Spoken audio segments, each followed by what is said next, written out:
Hello, lovelies. Sean J here. Today is Thursday, and what is that? Thursday's Take. So, this is my continuing journey when it comes to love and romance and all that fun, wonderful stuff. So, this little thing popped up. Not popped up, or came to mind.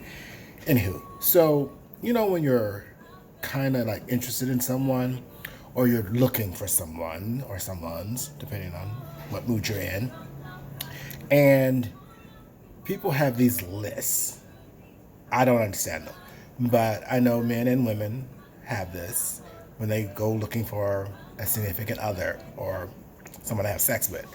Also, cautionary note, this is not suitable for children. This is for mature audiences only. So, I may be cussing, I may be saying some things that have to do with sex and all that stuff. So, you must be a mature person to be watching this. And so, here we go. So, in the gay community, we have roles. So there's a top, bottom, verse, and all that other fun stuff out and in between it.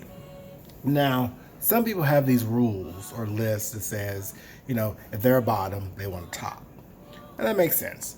But my question or my quandary is when you meet someone and you really like them, and you both may be tops or you both may be bottoms or whatever, isn't there something along the line that if you really care for someone that you will try that other bunk per se?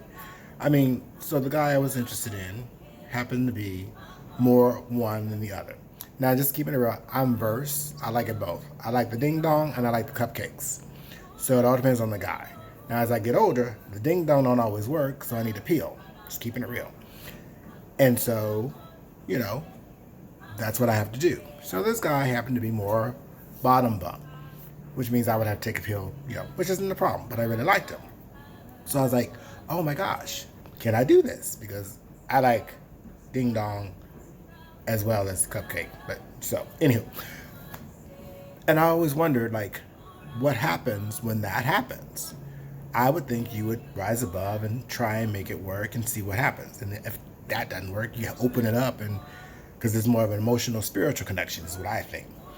But I'm always curious as when people have these lists, like when some folks say he has to be hairless or he has to be a certain height and that kind of stuff, or he has to have blue eyes or some ridiculous thing that people can't really change. And that's my point, is I think for me, I have been invisibilized for so often in the gay community that I try not to do that same thing. So I find something attractive about whoever it is I'm somewhat interested in, be it their nose, their legs, something.